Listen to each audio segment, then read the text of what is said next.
Donc nous revoilà pour le prochain workshop avec Christine. Bonjour Christine, comment allez-vous?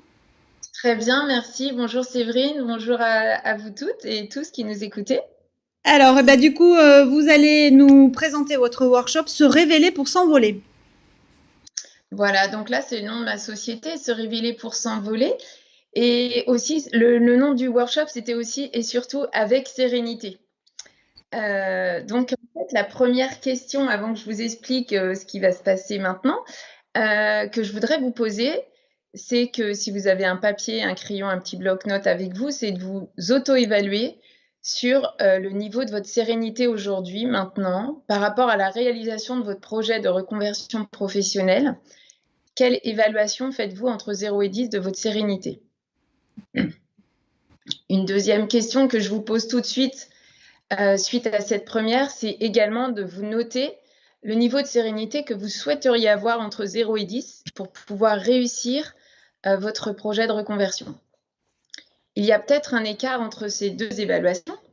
Ce que je vous propose justement, et que vous êtes peut-être venu aujourd'hui chercher comme réponse au salon professionnel, c'est de trouver comment faire pour vivre votre reconversion professionnelle, donc pour vous révéler, pour vous envoler de manière épanouie dans votre vie, au niveau professionnel comme personnel en fait, parce que la vie, c'est toujours global. Je suis coach professionnel. C'est aussi une reconversion pour moi. Depuis 6 ans, j'ai la grande joie et le bonheur d'accompagner beaucoup de personnes vers leur épanouissement professionnel. C'est apparu pour moi comme une évidence face au constat que beaucoup de personnes, peut-être vous êtes dans cette situation, choisissaient leur voie professionnelle en intégrant qu'une partie de leurs aspirations. C'était aussi souvent des choix par défaut, euh, plutôt que des vrais choix libres et conscients d'accomplir tout ce qu'ils avaient à accomplir à l'intérieur d'eux-mêmes. Et ces non-choix, ces choix par défaut, génèrent donc des insatisfactions et des frustrations. Donc moi, j'ai choisi de devenir coach pour permettre à chacun de se connaître, de se révéler pour s'envoler.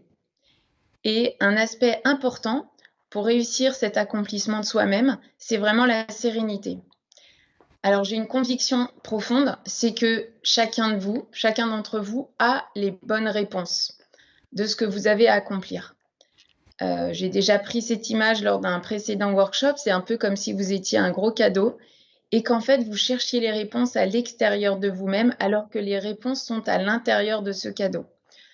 Mon travail, c'est de vous aider à voir juste dans les différentes informations que vous portez en vous. Si on ne fait pas ce travail, si on ne pose pas le temps de prendre le recul, de faire ce travail pour bien vous connaître, en fait, c'est un peu comme si les ficelles qui étaient autour de vous se resserraient toujours un peu plus. C'est ce qui génère peut-être justement ce manque de sérénité aujourd'hui pour faire ce travail.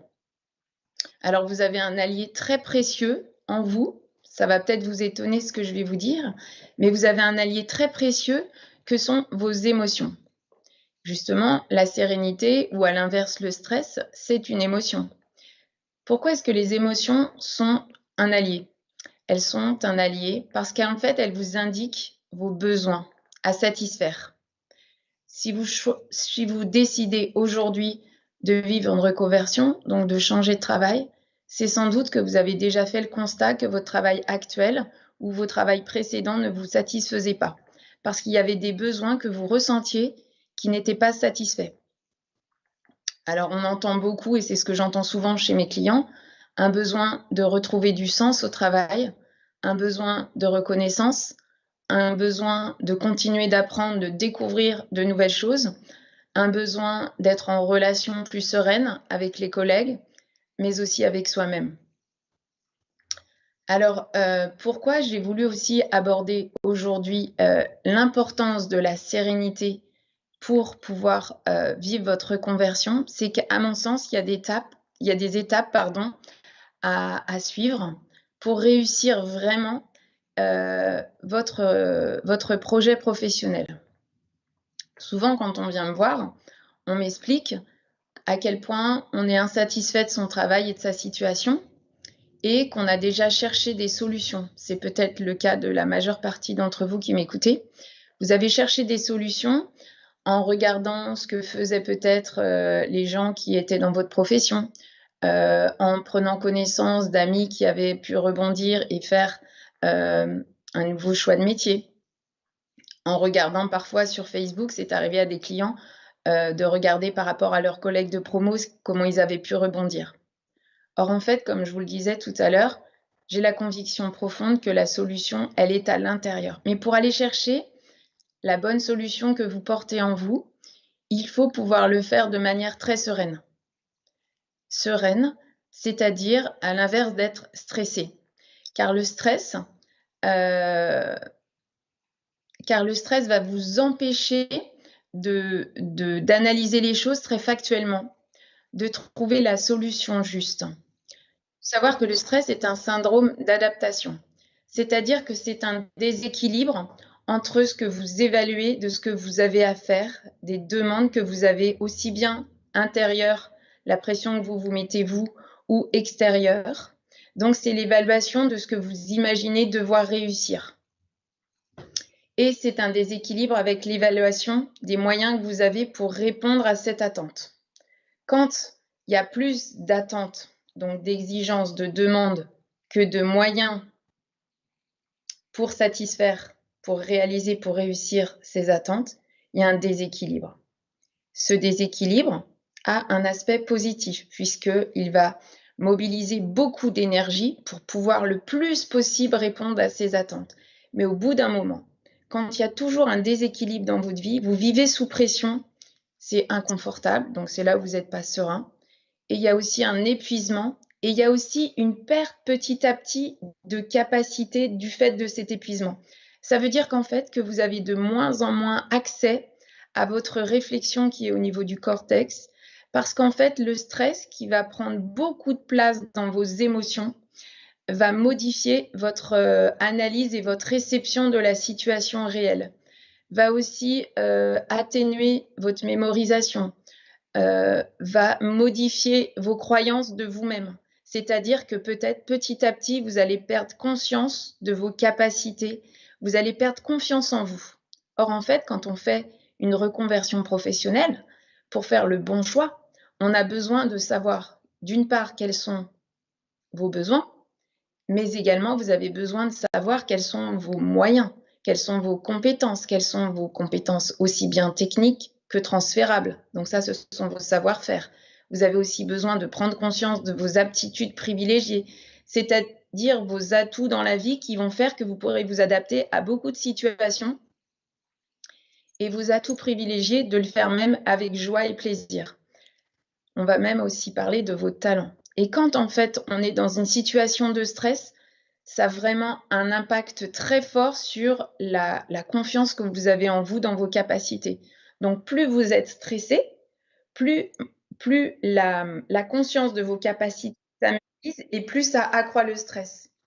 Justement, moi, ce que je vous souhaite et ce que je mets comme base essentielle, c'est que vous retrouviez un juste équilibre par rapport à vos capacités pour répondre à vos attentes. Ce qui va compter pour vivre cette reconversion sereinement, c'est de reposer les choses une à une. L'image que je prends, que je vous propose, c'est un peu comme si vous vouliez escalader un sommet. En admettant que votre projet professionnel, vous ne savez pas encore lequel ça va être. Peut-être vous avez une idée très précise, mais peut-être la majorité d'entre vous ne sait pas. Un peu comme si vous vouliez escalader une montagne. Vous ne savez pas encore quel sommet vous voulez escalader. Mais si vous vous mettez en chemin pour faire votre randonnée et gravir cette montagne, que vous ne savez pas ce que vous avez dans votre sac à dos, ce que vous ne savez pas, ce dont vous aurez besoin pour y parvenir, que vous ne vous êtes pas occupé des blessures que vous aviez aux pieds, que vous n'avez pas fait vos stocks de nourriture et d'eau, ça va être très compliqué d'être serein, arrivé à la moitié de la montagne. Moi, ce que je vous propose dans l'accompagnement que je réalise, c'est de repartir à la base, de repartir dans la vallée, d'aller chercher au fond de vous, déjà, qu'est-ce qui est à réconcilier en vous-même. Je ne sais pas si vous avez lu Carl Jung, du siècle dernier, qui nous expliquait qu'on a tous une part d'ombre en soi. Et quand on veut s'accomplir dans la vie, en particulier lors d'une reconversion professionnelle, il faut pouvoir avoir réussi à intégrer sa part d'ombre pour pouvoir être entier dans son accomplissement. Ça nécessite de pouvoir le faire avec confiance. La part d'ombre, c'est souvent la part qu'on n'aime pas en soi. C'est un peu ce qui nous énerve chez les autres et ce qui nous énerve en soi qu'on n'a pas envie de montrer. Or, en fait, dans cette part, il y a aussi des choses positives qui vont vous aider à avancer, à gravir la montagne. Donc, en fait, avant de commencer cette ascension, il est important de se réconcilier avec soi-même pour pouvoir intégrer complètement toutes les parties que vous avez en vous. Ça va vous donner beaucoup d'énergie et de confiance par la suite. Ça va vous enlever une pression. La pression de penser que vous devez être quelqu'un d'autre pour réussir. Alors qu'en fait, pour réussir, il faut être juste et simplement vous-même. Cet accueil de vous-même nécessite du temps. Et souvent, c'est ce que j'entends, en fait, il y a une urgence à trouver votre projet professionnel.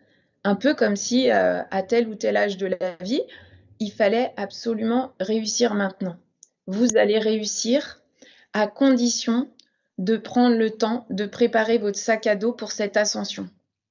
Je vous garantis que vous ne regretterez pas. On ne regrette pas parce qu'on sait pourquoi on part, vers quoi on part et avec quoi on part. Et là, on ne va pas s'arrêter en chemin. Parce que du coup, parce que vous avez fait ce temps de recul, de préparation, vous êtes déterminé et convaincu que vous pouvez réussir. Alors, je voudrais vous partager un autre outil que cette vision du sac à dos et du temps à prendre en bas de la vallée avant de choisir le sommet pour pouvoir identifier vos différentes idées, des différents aspects de votre vie et pour pouvoir aussi sortir de cette confusion. Parce que souvent, la perte de sérénité, c'est quand on est dans la confusion. On voudrait déjà la réponse et on a l'impression qu'en fait, on n'y arrivera pas à sortir de cette confusion. Alors, il y a un psychologue anglais qui s'appelle Édouard de Bono qui a identifié qu'on pouvait décloisonner notre pensée, en fait, plutôt cloisonner notre pensée pour, à chaque fois qu'on se pose une question, trouver la réponse, mais en adoptant un chapeau sur la tête de couleurs différentes. Souvent, moi, ce que je vois dans les gens que j'accompagne, c'est un peu comme si dans leur vie, c'était noir ou blanc. Et ça finit par être tout gris. C'est-à-dire que c'est comme s'il y avait un voile gris sur leur vie, sur leur conscience de qui ils sont. Et du coup, c'est difficile, avec un voile gris sur la tête, de se projeter vers quelque chose de lumineux qui vous donne envie et d'être convaincu qu'on va réussir. Donc, ce monsieur de Bono a proposé d'utiliser différents chapeaux avec différentes couleurs, un peu comme si à chaque fois que vous prenez un chapeau dont je vous les montre, ici c'est le chapeau rouge, que vous mettiez ce chapeau sur votre tête, vous vous concentrez au niveau de votre pensée, à vous concentrer sur ce type de couleur, la couleur rouge par exemple étant vos sentiments, vos émotions, votre ressenti, et de ne pas mélanger avec d'autres aspects de votre pensée. Donc, je vais vous poser plusieurs questions. Vous pouvez bien sûr répondre pour vous-même et puis après, on aura un temps d'échange si vous avez des questions pour pouvoir éclaircir cette méthode qui consiste à séparer les aspects de vos idées pour sortir de la confusion qui vous empêche de voir quelle serait votre bonne solution pour réussir votre projet. Donc, première question, bien sûr, c'est quel est votre sentiment, votre émotion? Comment vous sentez-vous? Est-ce que vous avez des incertitudes? Est-ce que vous avez des peurs? Est-ce que vous êtes dans l'enthousiasme, la joie d'avoir commencé ce chemin de reconversion? Est-ce que vous avez peur de décevoir votre entourage? Est-ce que vous vous sentez un peu pressurisé dans l'urgence d'accomplir des choses ou de réussir? Voilà, donc là, en fait, vous pouvez avoir plusieurs sentiments mélangés. Ce qui compte, c'est de les accueillir. Parce que, comme je vous le disais tout à l'heure, vos émotions sont votre meilleur meilleurs alliés à condition de les accueillir et de savoir les gérer. Si on n'accueille pas ces émotions, alors là, c'est la confusion totale parce qu'elles vont encore plus embrumer votre cerveau par rapport à la réalité. Donc, une fois que vous avez accueilli votre émotion par rapport à votre chemin de reconversion, ce que je vous propose, c'est de mettre sur votre tête un chapeau jaune. Le chapeau jaune, c'est le chapeau qui vous permet de regarder les aspects positifs de votre vie. Également, de réfléchir à qu'est-ce que vous avez en vous qui est très positif. Qu'est-ce qui se passe aussi en vous dans votre vie? Et peut-être aussi, si vous avez du stress, qu'est-ce que ce stress vous permet? Quel est l'avantage de votre stress, par exemple? Et aussi, dans votre situation actuelle, quels sont les avantages que vous avez? Voilà, donc c'est vraiment d'essayer d'accueillir aussi et ce qui est les moyens que vous avez autour de vous qui sont positifs, mais aussi les moyens que vous avez en vous. Donc là, c'est un temps que je prends bien sûr beaucoup plus longtemps qu'1 minute ou 2 comme je le fais avec vous maintenant. Quand j'accompagne les gens, c'est toujours avec un chapeau positif, jaune, qu'on va explorer le potentiel de chacun. Ensuite, avec ce potentiel que vous avez pu identifier ou que vous pourrez identifier donc vraiment avec un regard bienveillant, juste et positif. Sinon, si vous ne le faites pas avec ce regard chapeau jaune, c'est comme si vous resserriez un peu plus les freins autour de vous et qui vont vous empêcher d'avancer et de gravir votre montagne.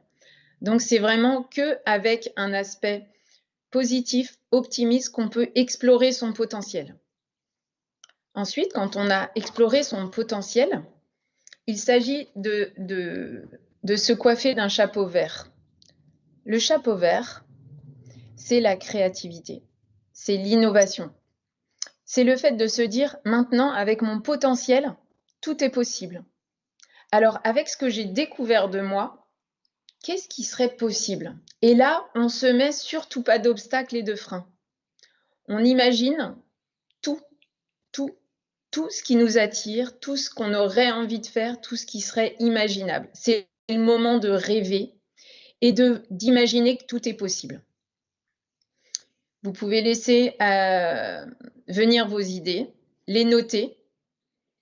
Notez les idées que vos idées vous donnent. Vous voyez, il ne faut vraiment pas s'arrêter dans la créativité. Ensuite, on va pouvoir mettre, alors là, comme c'est photocopié, c'est gris, mais en réalité, ça représente un chapeau blanc. Le chapeau blanc, c'est la neutralité. C'est le non-jugement. C'est les choses très factuelles. C'est les informations. C'est un peu comme si je vous demandais d'être un reporter dans votre vie et d'aller prendre en note sur votre bloc-notes la réalité des choses. Si un métier vous attire, c'est d'aller chercher des informations très factuelles dans ce métier, mais sans juger, sans rajouter des freins, sans d'office vous mettre des obstacles. Quand on a le chapeau blanc, on n'a pas un regard négatif. On n'a pas de peur. On va vraiment chercher l'information telle qu'elle est. Donc, le chapeau blanc, pour moi, me sert surtout à aller accueillir des informations, recueillir des informations sur les métiers qui pourraient vous intéresser. Avant de choisir un métier, il faut se renseigner. C'est peut-être déjà ce que vous allez faire au salon aujourd'hui, demain ou jeudi. Peut-être vous avez déjà commencé à faire cela. Mais souvent, j'entends les gens qui me disent « Je me suis renseignée, mais c'est pas possible ». C'est parce qu'en fait, au lieu de prendre un chapeau blanc pour se renseigner, ils prennent un chapeau noir, voire un chapeau rouge en même temps. C'est-à-dire que si on explore un métier et qu'on est coiffé de ces deux chapeaux, la peur de ne pas réussir et les obstacles, eh bien, il n'y a plus rien qui devient possible. Une fois qu'on a pris les informations, on va pouvoir accueillir justement la correspondance entre mes besoins et les métiers que j'ai trouvés, compatibles avec qui je suis. Et ensuite, on va prendre un chapeau noir. pour analyser les choses. Alors le chapeau noir, vous voyez, c'est un peu l'avocat du diable. C'est quels sont les risques, quels sont les obstacles, quelle est la prudence à avoir. En fait, moi, j'aime bien poser cette question-là, c'est quoi le pire du pire? Pour pouvoir gravir la montagne, il faut aussi se poser la question, et si jamais je reste bloqué là-haut? Et si jamais il fait froid? Et si jamais, voilà, j'ai pas assez de provisions? Il faut pouvoir anticiper des solutions qui pourront permettre de durer dans la durée justement, d'aller jusqu'au bout. Si on n'aborde pas cet aspect-là, c'est un peu comme si on se lançait un peu la fleur au fusil et qu'on savait que de toute façon, on n'irait pas jusqu'au bout. Donc ce chapeau noir est important à aborder à condition qu'il soit juste à un moment et pas tout le temps dans votre réflexion. Une fois que vous avez recueilli toutes ces informations, que vous avez pu aussi identifier quels étaient les risques de votre conversion, du métier qui vous plairait, c'est important aussi d'aller explorer les différents contextes possibles pour pouvoir travailler dans ce métier-là. Et là, on va prendre un chapeau bleu. Le chapeau bleu, c'est un peu comme si vous étiez en situation de recul. Le chapeau bleu, c'est le chapeau de l'organisation, la position de recul, la position méta, où on va essayer d'harmoniser tout ça ensemble, de faire que tout ça va se rejoindre. On va prendre de la hauteur pour pouvoir choisir sereinement. Voilà, donc je voulais vous partager ce petit outil des différents chapeaux de Bono aujourd'hui pour vous dire qu'en fait, quand vous avez une confusion dans l'esprit, vous avez les moyens de reprendre les choses une à une en passant de couleur en couleur pour retrouver un peu de clarté dans vos idées. Et seulement à partir de ce moment-là, quand vous aurez plus de clarté et donc de sérénité, eh bien, vous pourrez faire un choix qui est juste pour vous. Parce que avec ce travail justement de clarté, vous allez pouvoir distinguer la pression qui vient de l'intérieur et celle-là, vous pouvez la travailler au quotidien sans attendre d'être dans un nouveau travail. Vous pouvez travailler votre sérénité au quotidien. Et la pression qui vient de l'extérieur, et celle-là, elle n'est pas juste pour vous. Il faut aussi pouvoir lâcher prise par rapport à ça. Voilà, donc peut-être vous avez des questions. Moi, je suis à votre écoute et puis j'ai aussi des créneaux disponibles pour vous écouter le temps du salon aujourd'hui et demain. Et sinon, vous pouvez me retrouver sur mon site serévélerpoursenvoler.com. Merci de votre écoute. Je suis à votre écoute maintenant. Merci beaucoup Christine pour cette intervention qui était fort intéressante. Du coup, je n'avais jamais entendu parler des chapeaux de Bono et c'est vrai que c'est, je pense, un bon outil pour travailler et pour pouvoir se positionner par rapport à ce qu'on ressent ou les idées qu'on a. Donc, merci du partage en tout cas. Il n'y a pas eu de réaction, en tout cas pas de questions. Il n'y a eu que des réactions positives, mais pas vraiment de questions, en tout cas sur cette méthodologie ou sur ce que vous nous avez expliqué. Donc, il vous reste des rendez-vous disponibles. On peut cliquer, effectivement, nous, on a mis dans le chat le lien pour votre salon virtuel, en tout cas. Prendre encore quelques rendez-vous. Je ne sais pas quels sont les créneaux, si c'est plutôt l'après-midi ou ce matin. Là, il reste créneau cet après-midi à partir de 14h et puis demain dans la journée. Eh bien, c'est parfait. Donc, n'hésitez pas à prendre rendez-vous avec Christine pour avoir un conseil personnalisé, puisque du coup, c'est vrai que c'est toujours sur son propre sujet, son propre cas, compliqué de partager en tout cas sur les réseaux. Voilà, on vous remercie pour votre intervention qui était fort riche, et puis on vous retrouve voilà, sur le salon en e-stand, en tout cas aujourd'hui et encore demain pour quelques rendez-vous disponibles. Je sais pas, ce sera avec joie, et puis bonne journée à tous et belle continuation sur votre chemin de reconversion professionnelle. Merci Séverine. Merci beaucoup et à très vite en tout cas. Merci, au revoir.